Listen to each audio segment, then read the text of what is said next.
Grabe itong ginawa ni Arwin Santos, nanuntok ng player sa ongoing playoffs ng MPBL. Kawawa nga itong kanyang sinuntok, tagal naka-recover sa game. Napakaganda nga ng game na ito, umabot pa sa overtime, game winner ni Jervy Cruz. Pero bago nga yan, eto solid na basketball molten. Dating 1,437 pesos, ngayon nga ay mabibili mo na lang ng 475 pesos sa Shopee. Limited offer lang nga ito, kaya ano pang hinihintay mo? Click mo na nga yung link sa comment section sa ibaba. Trending nga ngayon itong ginawa ni Arwin Santos sa Game 2 sa playoffs ng MPBL sa pagitan ng Jensen at Basilan. Sinuntok pa naman ang player ng Jensen na si Bringas habang nagkakagiraan sila sa ilalim. This game number 2 against Jensen.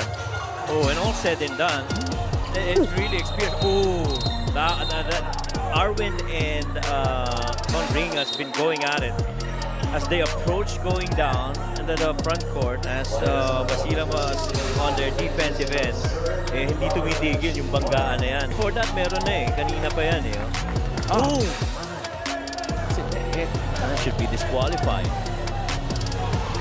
Oh yeah. Well, that's gonna be big. I wouldn't be surprised.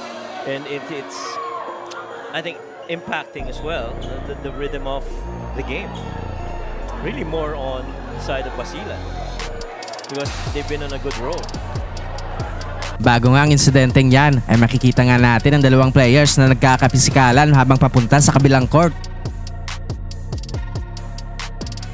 Dahil nga dyan ay natawagan ng disqualifying foul si Arwin Santos, dahilan para ma-eject ito sa game. Pinapangambahan nga na baka masuspend ng ilang games ang former PBA player sa bigat nga ng kanyang ginawa kay Bringas. Pero sa ngayon nga ay wala pang announcement ang management ng MPBL kung anong parusa ang haharapin ni Arwin Santos. Wala pa din ngang statement si Arwin Santos tungkol sa nangyari. Sa game nga na ito ay nanalo ang Basilan na umabot pa sa double overtime. Nagkaroon nga ng game-winning basket itong former PBA player na si Jervy Cruz para i-secure ang panalo ng Basilan this game. Actually, to save their season, Eman Calo.